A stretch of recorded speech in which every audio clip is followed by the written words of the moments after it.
in this budget, not to what you said in your testimony, that this is all about fiscal responsibility. So can you just confirm, with this arch specifically, who is this arch for? Who's it being built for?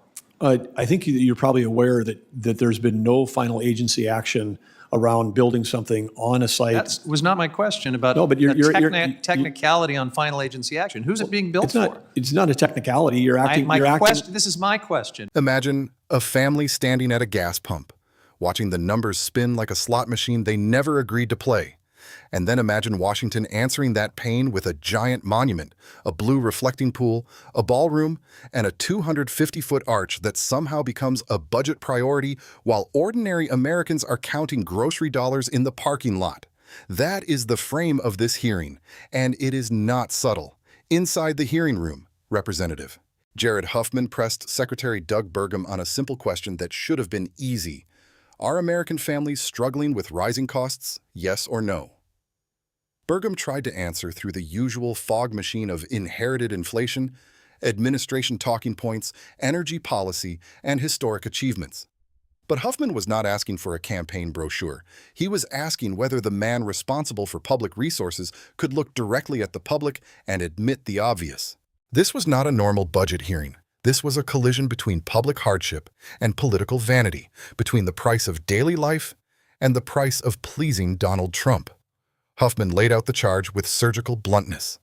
While the Department of the Interior was cutting other priorities, including national parks, time and taxpayer resources were allegedly being spent on projects that looked less like public service and more like presidential branding. Trump's face on national park passes, a billion-dollar ballroom, a reflecting pool painted blue, through a no-bid contract. And then the centerpiece. A proposed 250-foot arch, an arch so oversized that Huffman mocked it as an American answer to Pyongyang, only taller because someone in power apparently needed it to be the biggest. Then came the question that turned the room colder. Who is this arch for? Burgum reached for process, saying there had been no final agency action, no approved proposal, nothing technically being built yet. That may sound responsible, but in a hearing like this, technical language can become a hiding place. Huffman cut through it and said Donald Trump had already answered the question on the record with one word: me. And that is where this hearing stopped being about architecture and became about power, ego, and whether government still remembers who is supposed to be served. Now watch how the hearing shifts from uncomfortable to prosecutorial, because Representative Jared Huffman did not just accuse Secretary Doug Burgum of defending bad optics. He built a pressure chamber around the contradiction. On one side, Burgum's testimony talked about fiscal responsibility, budget discipline, and energy strength. On the other side, Huffman placed the receipts on the table. National parks facing cuts, Americans facing higher costs, and political tribute projects moving through the same federal bloodstream that is supposed to serve the public. That is the kind of contrast that does not need shouting, because the facts do the shouting by themselves. The first argument was simple. If American families are struggling, then every dollar and every agency hour matters. Huffman forced Burgum to answer whether people are hurting under rising prices, and Burgum eventually agreed, though not before trying to wrap the answer in inherited inflation and administrative self-praise. That matters because when a secretary cannot give a clean answer to a clean question, the avoidance becomes part of the evidence. A mother paying more for gas does not care whether the talking point blames the previous administration, the pandemic, global markets, or a geopolitical chessboard. She cares that the pump is higher, the fridge is thinner, and the government still somehow has time to discuss monuments that look suspiciously like vanity carved into stone. Then Huffman moved to the second argument. The arch is not just an arch. A 250-foot structure near symbols of national memory is not a park bench, not a maintenance repair, not a harmless decoration someone forgot to budget properly. It is a statement, and statements made with public power always demand a public justification. Burgum tried to say the arch would be for the American people, comparing arches in democratic capitals around the world, as though the mere existence of arches elsewhere magically answers the question of why this one is being pushed here, now, under this political cloud. But Huffman had the sharper receipt. Donald Trump, when asked who the arch was for, reportedly answered, "Me." And that single word hit harder than 1,000 pages of agency language. That is the moral crack in the wall, because once the answer becomes me, the public purpose collapses into personal tribute.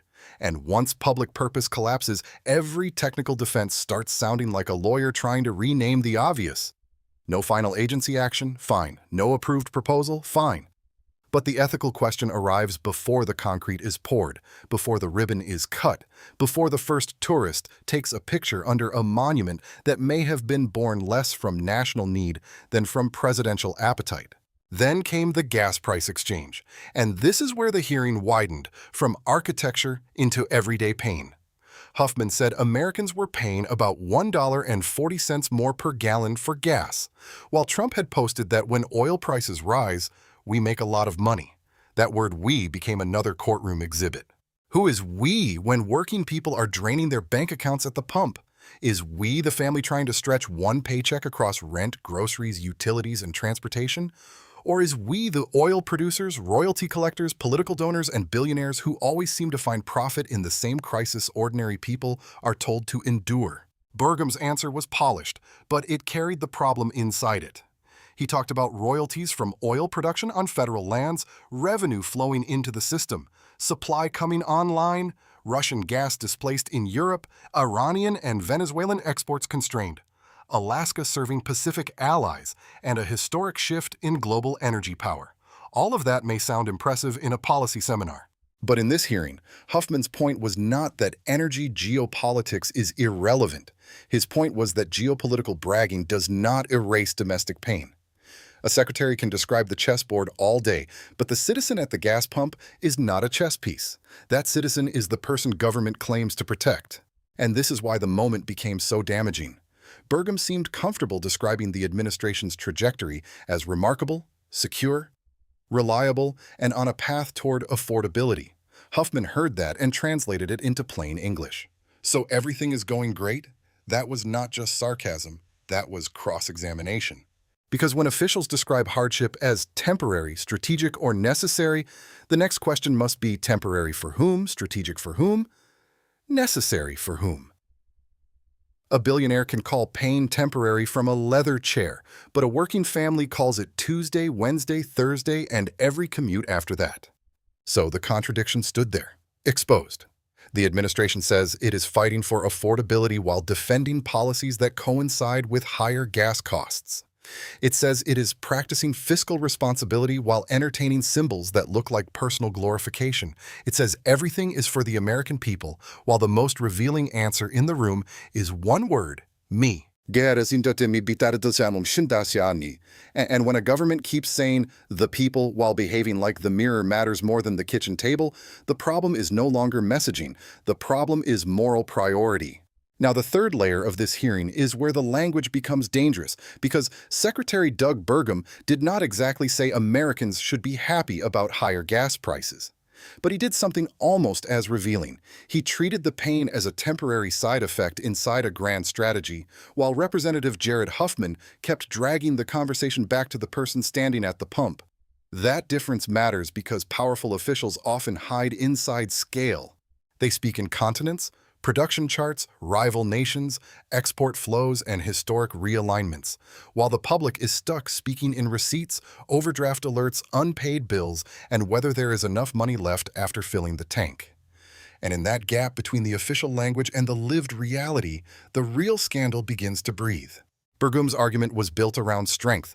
America produces energy. America collects royalties. America displaces Russian gas. America pressures Iran and Venezuela. America shifts the world's energy map back toward the Western Hemisphere. That is the kind of answer designed to sound presidential, serious, and strategic. But Huffman's argument was built around accountability. American families are paying more. Basic costs are rising, and the Department of the Interior is being questioned over spending choices that look less like public necessity and more like political theater. One side says, look at the global board, the other side says, look at the family budget. And when those two realities collide, the moral question is not whether energy policy is complex, because of course it is. The moral question is whether complexity is being used to excuse indifference.